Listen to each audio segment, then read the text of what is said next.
miarahabantsika rehetra tompokoa manonona ny fahasoavan'ny tompo Jesosy amintsika rehetra mpanaraka ny betitsika diloilo fanosorana.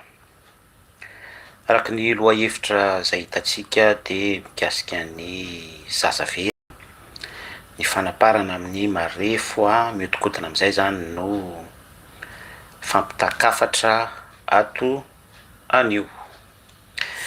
Tato ato teo anivon'ny fiarahamonina malagasy dia rea hita sy tsapa mameno ny tambajotra ny haino aman-jery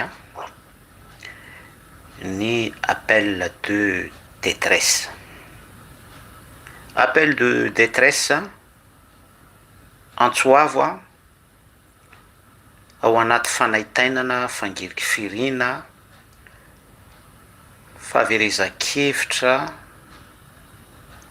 sy izay afaka ilazantsika azy, ary ny anton'izay dia tsy inona fa ny akamarony dia antso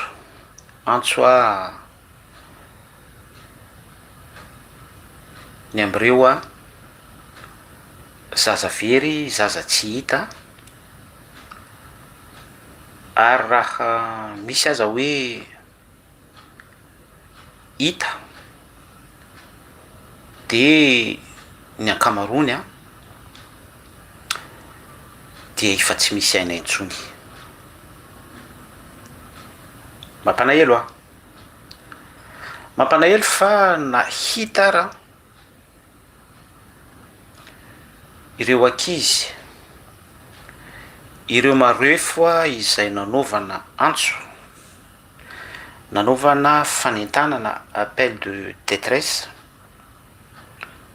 dia indrisy fa efa tsy misy aina intsony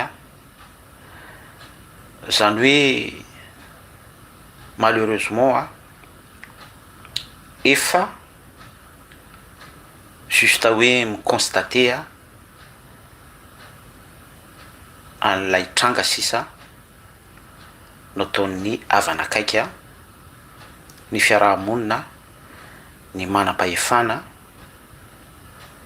sy izay afaka anambaratsika azy. Mampalahelo ny zavatra misy.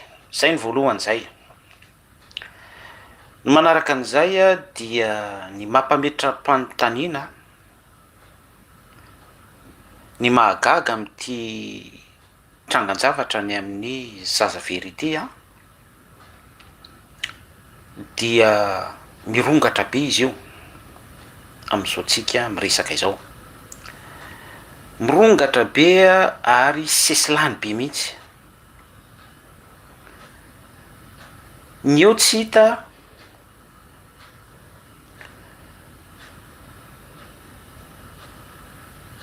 hita efa mifondray ny dossier manaraka. Mampalahelo ny tranga satria tena sanatriany izany tsy haiko hoe zarina amin'ilay izy ve ny fiarahamonina malagasy.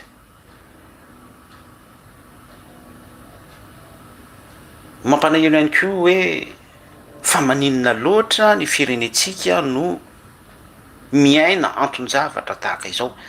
Tsy hoe vao androany akory no nisy ity resaka halajaza ity, efa niresaka an'izy ity teto isika, efa nitondra fanazavana ny amin'ny sorona, nitondra fanazavana ihany koa sika izay mba afaka ambara sy takatritsika tamin'ny resaka halatra voamaso, ny varira, ny fanapahan-doha, ny fatiolona etseroa.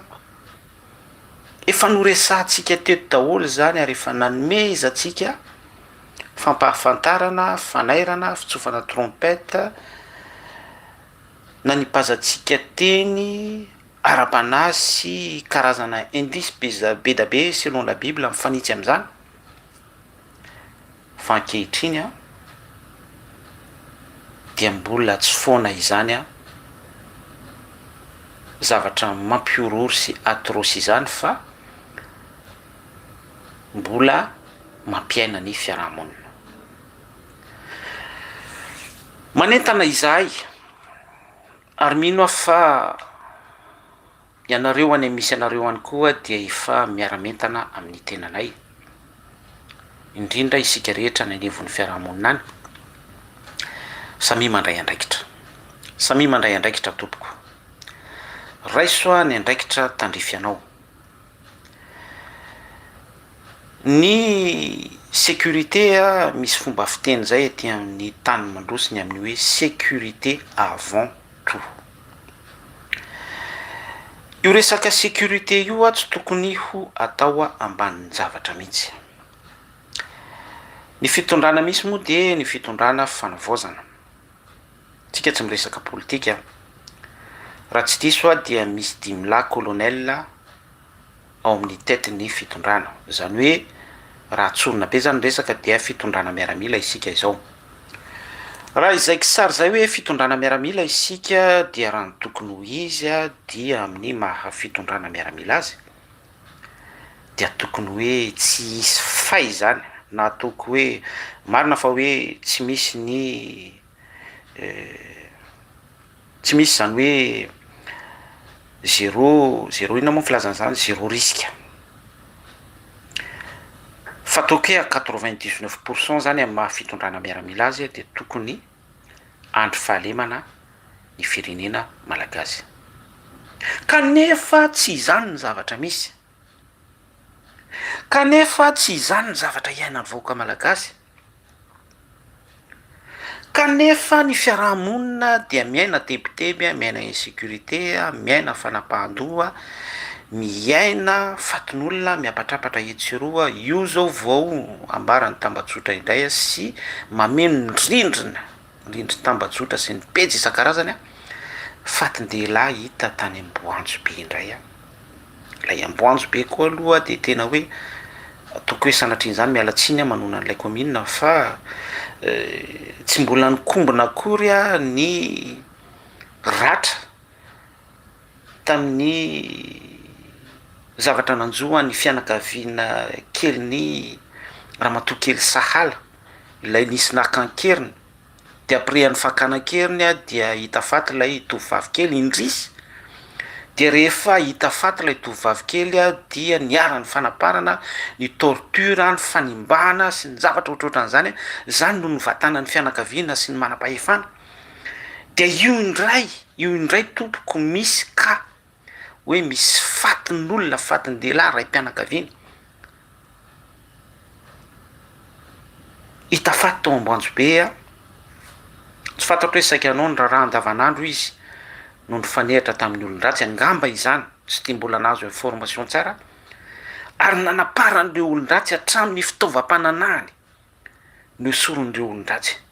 Zany zavatra izany mampametra-panontaniana zany hoe fa dia ohatran'ny ahoana loatra re isika malagasy ity, fa dia inona loatra re tompoko,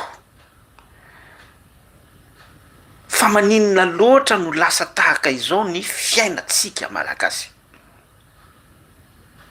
Isika malagasy izay malaza ny amin'ny fihavanana, isika malagasy izay malaza ho accueillant, mpandray olona sy mahalala fomba. Ary raha ny fomba dia fantatsika tsara izany fomba malagasy zany fa tena hoe voky fahendrena sy tena hoe voky ny kolotsaina zay soritan'ny mpamaritra par définition fa mahasoa sy feno fahendrena. Kanefa ny zavatra misy amin'izao vanim-potoana ampitako afatra aminao zao sy resantsika izao dia toy ny pays sacrifié fanaovana sorona i Madagasikara. Averiko indray fa ny zavatra misy zany dia raha tsorona ny resaka atao mahitsy be dia hoe lasa altaran-tsorona i Madagasikara. Asa raha tadidinareo ilay afatra efa nampitaiko teto, jerevo ny vidéo any alohany fa selon la Bible mazava ny soratra masina hoe raha tsy misy mandray ny fanjakan'andriamanitra tahaka ny zaza dia tsy ho tafiditra ao aminy mihitsy. Nisy fotoana rehefa nivory ny mpianatra niaraka tamin'i Jesosy Kristy dia nandray ny zazakely Jesosy Kristy.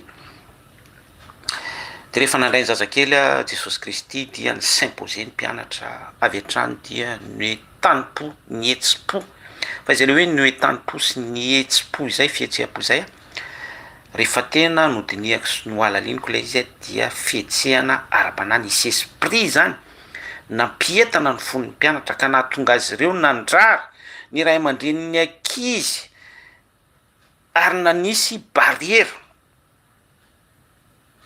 ary nahatezitra an' Jesosy Kristy mihitsy hoe avy aloha ny zaza natona fahazararana. Inona moa no tiako ambara amin'izany ary efa nampitaiko tany amin'ny vidéo tany aloha, raha misy zany ny etra mananaina halany devoly indrindra dia ny ankizy sy ny marefo ny zaza izany, satria arak'ilay zavatra nambarako tamintsika teo hoe selon la Bible dia ny zaza no miroara maneho refléter ny fanjakan'Andriamanitra. Zay nahatonga Jesosy Kristy ny teny hoe fanjakan'Andriamanitra tahaka ny zaza. Tsy ny zaza tsy ny ankizy no fanjakan'Andriamanitra fa miroara manomeko sary ny fanjakan'ny lanitra ny ankizy. De izay no mahatonga ny fanaratsy miatake misatake misible ny ankizy sy ny marefo. Izay zany ny moyen ahafahan'ny fanaratsy mivenger mamalifaty satria ny démonia de esprit vengeur izy. Ny fahamarinana ny vérité selon la Bible mamalifaty an Jesosy Kristy. Fatany fa kely sisan'ny androny mihetsika izy amin'ny fahatezerana lehibe. Miteny daholo zany zavatra zaraintsika izany. Hoe ateo hoe anankidimy ny colonel mitondra mifehy a Madagasikara kanefa ny zava-misy dia tsy ahitam-baolana mihitsy ary vao mainka ara mi-s'accentuer miamafy mi-se-répéter miverimberina hoy isika teo hoe ny eo tsy mivalona akory dia mifono indray ny trangan-javatra hafa, révélation atroce mamparikoditra zaza victime vehivavy kidnappé sy ny sisa rehetrarehetra olona hitafaty tsy misy fitaovam-pananana intsony ankoatra ny fanapahan-doha ny zaza varira farany teo moa zao dia ny lehiben'ny antokon'olona manana ny toetena varira no ny saika anao fanafiana fa heureusement nisy ny fihetsehan'ireo manam-pahefana local tany an-toerana dia avorté izay zavatra izay tsy tanteraka. Androany an'izany dia mamerina mampatsiahy mamerina manaitra antsika satria tsy vo androany no nampita message mikasika nyity resaka zaza very sy ny mifamatotra amin'izay ity. Tato anatin'ny andro vitsivitsy fotsiny iarahantsika nahita iny ny tranganazo ny fianakavian'ny Ramatokely Sahala tao Ambanjobe nifampitota amin'izay vo isotsika miteny zao misy an'le fatina ray mpianakaviana hita tao anaty kirihitra tsy misy fitaovam-pananana intsony iny Ambanjobe manodididina nandoa rano fotsiny raha tsy diso dia misy toeratsampy be da be ihany koa fanaovatsorona satria tamin'ny mbola kely ny tenako dia fa nisy fianakaviana fanaovana vacances foana tany amin'ny faritra anankiray atao hoe Akady Efajoro dia ny toeratsampy tena hoe ataoko hoe isaky ny 5 kilometra eo angamba. Raha tsy diso misy vohitra anankiray ao tena mampiteny mihitsy antsary sy amin'izay fitenenan'izay amin'ny mpahamarinana ny tontolon'ny fanandrona sy ny astrolozia ao amin'ny vohitra anankiray izay tsotononoketo. Miala tsiny a nanonona ny toerana amboanjo be andorany fotsy akadefatsoro sy ny manodidina fa hoantsika izay miaina any dia fatatsika tsara izany. Tehiteny a mirazotra amin'izay hoe c'est pas par hasard pourquoi ny lapam-panjakana ao iavoloha manakaiky an'izany toerana rehetrarehetra izany. C'est pas par hasard izany rehetrarehetra izany. Ho tohizantsika ny resaka. Tato anatin'ny andro vitsivitsy hoy isika dia niarantsika nahita ny nahazo ny fianakaviany Ramatokely Sahala Amboanjo be. Jessica kely ihany koa 67 hectares nanaovana antso. Mbola tsy hita tsika miresaka izao. Mademoiselle Juliana 17 ans. Tsy fantatro hoe aiza na aiza. Fetra ny aina kely 5 taona. Tanjombato Tongarivo. Ramatokely lanja ny aina 4 taona. Dia sanatria ihany koa ve efa vatana tsy misy aina, potipotika, torturé, feno ratra, nisy fanaparana, misy fitaovam-pananahana tsy ampy na sanatrian'izany hoe tsy misy voamaso na tapadoana, tsy fantatro, tsy haiko. Mampanahelo. Ndonge sika hiezaka akantoeran'ny fianakaviana izay miaina an'ireo tranga ireo, fianakaviany Sahala kely, fianakaviany Jessica kely, ny fianakaviany Mademoiselle Juliana, ny fianakaviany Fetrany aina kely, ny fianakaviany Ramatokely lanja ny aina, sy ny tsisa be da be fa ireo aloha no mbola afaka tsikafitsika eto, fa ny tsy hitany maso sy ny tsy takatry ny tambajotra ny miafina rehetrarehetrany, fa ireo aloha no ao anaty lista. Déjà condoléance mampita ny teny fampiononana amin'ireo izay efa victime. Dia ho sanatria ve mbola hitohy ihany koa zany ny tranga hoe iny fahita ihany na iny fahita ny fatiny ihany dia arak'ilay niteny antsika teo, feno ratra, nisy ny fanaparana, tsy misy fitaovam-pananana intsony sanatrian'izany tapadoha, tsy misy voamaso. Mandra-pahoviana no iainan'izany Madagasikara. Mampanahelo. Mampanahelo. Tena hoe mahatsiaro ny teny Jesosy Kristy mihitsy nisy passage mijery ny vahoaka izy tao Jerosalema. Onena. Onena izy. Nitomany tany am-pony izy ary niarany seto tamin'ny fanahy satria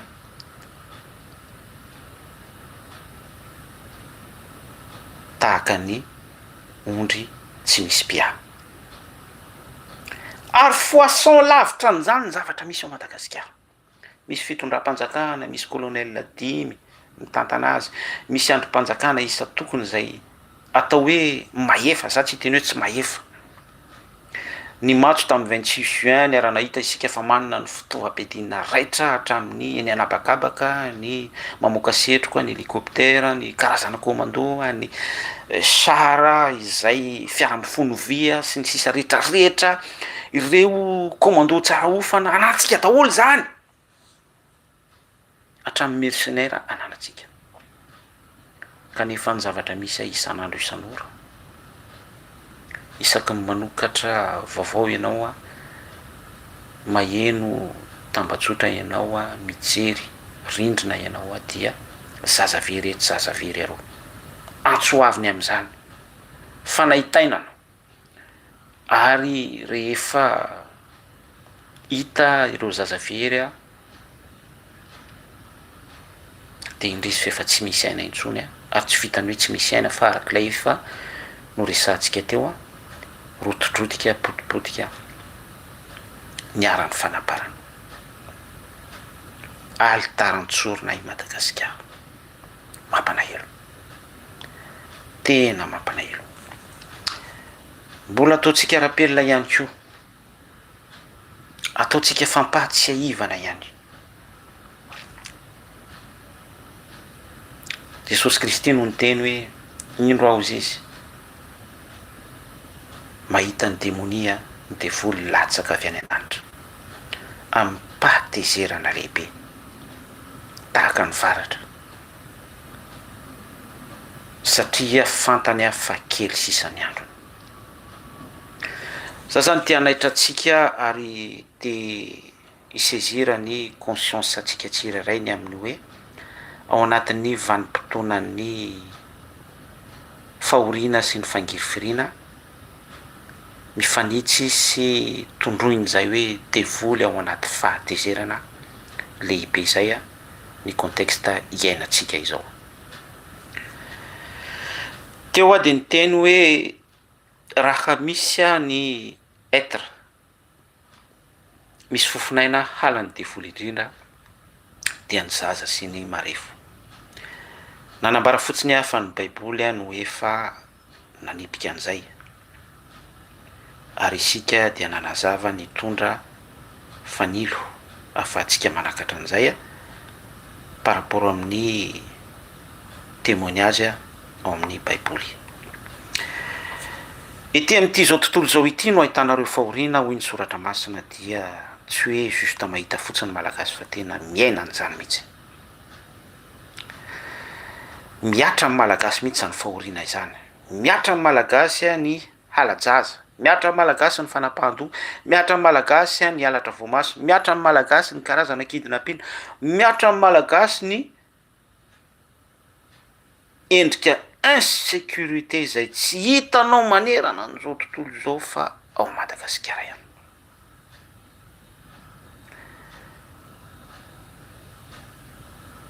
Kely sisa ny andron'ny démonie mandrovitsy izy. Tiako ao voaray antsika ny lanjany io tenin'Andriamanitra io dinio saintsaina. Dinio a saintsaina.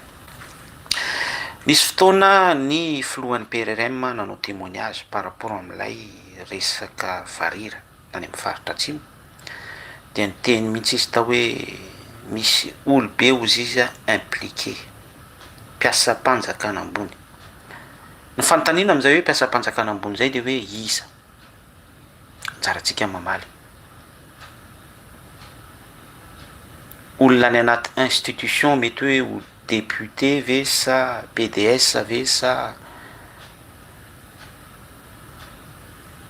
général ve sa filoham-pirenena ve sa ministre ve sa tsy haiko. Tsy manana valiteny amin'izany aho. Fa ny témoignage ny filohan'ny PRRM kosa dia tsy hodisotsika satria olobe izy no niteny an'izany. Misy olom-panjakana ambony ozy izy satria ny antony a dia ho fitazomana fahefana pouvoir harena.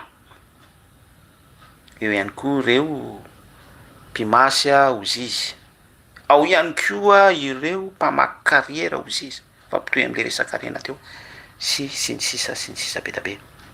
Izay zany dia midika fa misy agent matanjaka be mpiara-miasa teo alohantsika dia ny teny an'ilay hoe altara tsorona. Miara-miasa amina fanahy, misy olobe matanjaka zany miara-miasa amina fanahy. Hoy ny soratra masina hoe isika tsy mitolona amin'ny nofo famandrà fa ny fanaratsy eny amin'ny rivotra mpanjaka an'izao fahamaisinana izao. Royaume de ce monde. Iza no mitondra an'ity zao tontolo zao ity. Dia ny elita ety amin'ity zao tontolo zao ity zany no miara-miasa amin'io fanaratsy io ary mamelatra ny altara tsorona amina firenena anankiray na amina commune anankiray. Dia iny no mihetsika sy miaina. Dia raha izah zany no mamaly amintsika hoe ny antony kisarisarin-jaza very sy ny terrorisme sy ny insécurité misy zany dia mifampitohy amin'izay zavatra resantsika izay sy ny témoignage ny filohan'ny PRRM. Dia izay zavatra izay manondro ny fahamarinan'ny soratra masina baiboly ny amin'ny hoe ety amin'ity zao tontolo zao ity no ahitanareo fahoriana. Tsy mahita fotsiny isika fa tena miaina mihitsy.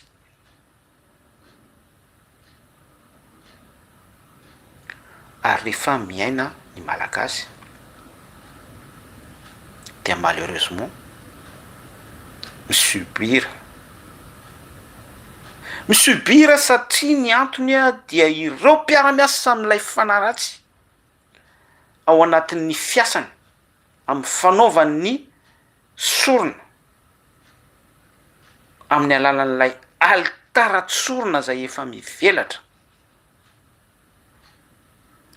dia malheureusement ry zareo ireo a efa injecté efa miparitaka ary manao tasy d'huile any anaty fiarahamonina farany lalina any ary andry zareo no misible ny proany ary zay no mahatonga atsika manao fanentanana. Inona zany no tokony ho fandraisana andraikitritsika? Zao ny fotoana anehoantsika firaisan-kina voalohany indrindra mila mirahina ny malagasy malheureusement hoe efa fiainana samy maka ho azy izao a ny fiarahamonina fa izao indrindra no iverenantsika amin'ny antsoina hoe firaisan-kina. Tokony hiteny a ny hoe fokon'olona averina ny andromasom-pokon'olona tsy fantatro tsy haiko zay endrika rehetra ahafahantsika mametraka barrière stop anoherana an'izao asa fampiororona sy atrocité mamoetra izao. Fanampin'izay firaisan-kina zay sy ny fandraisana andraikitsika tsiraray avy mila mandray andraikitra itsika citoyen tsiraray avy mila conscient amin'ny zavatra misy ary mandray andraikitra zava-dehibe zay tahaka ny hoe tsy ampy fotsiny mino fa finoana arahanasa. Faharoa important be isika tsy mitolona amin'ny famandra tsy zany no miteny an'izay fa juste am'zara fotsiny ihany baiboly no manana an'izay famarinana izay irrévocable ary prouvé par rapport amin'ny zavatra misy. Ennemi atsika zany dia ennemi invisible tsy tamaso dikan'izay dia tsy maintsy ihany koa zany tsika manana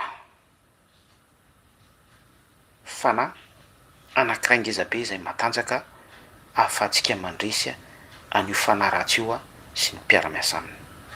Tsy maintsy na tiatsika na tsy tiatsika izay eto dia mitovy foana an' Jesosy Kristy satria izay no moyen ahafahantsika mideloger sy mandresy an'izao contexte misy actuel izao.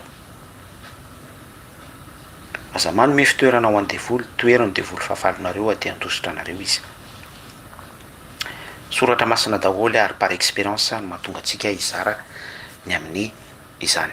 Hoy ateo hoe tsy maintsy miankina amina entité matanjaka be isika izay Andriamanitra dia fanahy. Zao no toko faefatra. Efa famerimberitsika eto foana izany. Andriamanitra dia fanahy. Apetrao amin'Andriamanitra tsy toa ny momba anao, ny tokantranonao, ny fianakavianao. Ivavao ny ankizy tsy maninona metro tanana mihitsy manana droit amin'izany ianao selon la Bible.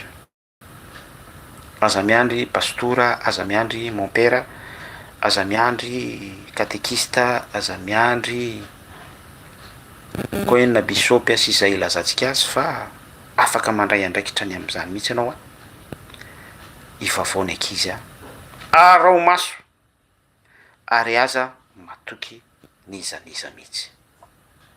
Mbola ny baiboly foana no mampianatra zany hoe aza matoky olona izany mihitsy.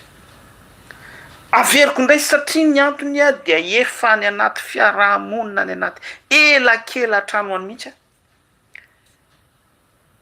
efa manao tasy d'huile any ary efa s'infiltrer any ny mpiara-miasa amin'ny satana mpanatanteraka an'izao asa mamoetra izao.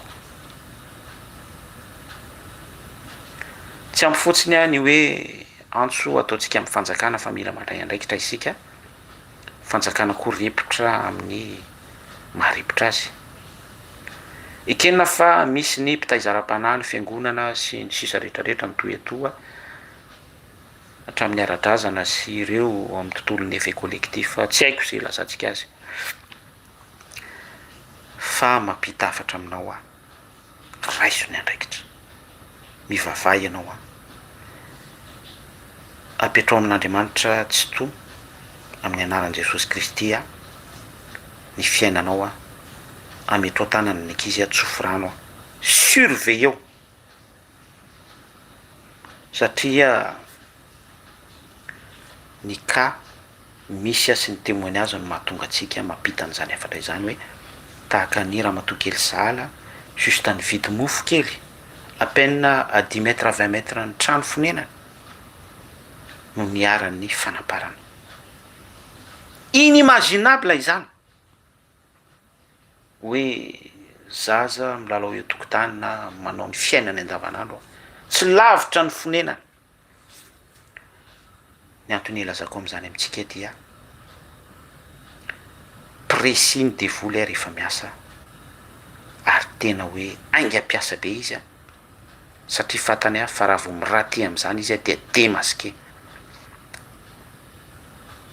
ary izay no antony anetanako antsika fotoana izao ataosika irahina ataosika anohatra ny asan'ny maizina tsy mahavoka-tsoa izay manapaka eto amin'ny firenena mivavaka eto ambavaka ny tokantranonao eto ambavaka ny ankonanao ivavao ny zanakao ametrao tanana zay no afatra mba ampitaiko amintsika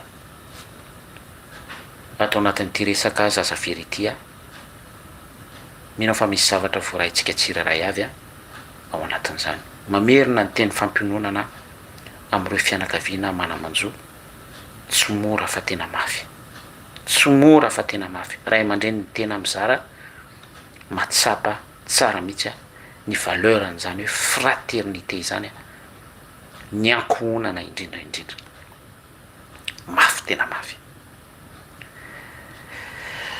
mampahery an'ireo zay manana zanaka zaza proche very any koa mitaitaina amin'izao vanim-potoana izarantsika izao Jesosy Kristy icomble ny désespoir atsika ary ny firariana dia ny mba fitoniny zao tranga izao ary engany mba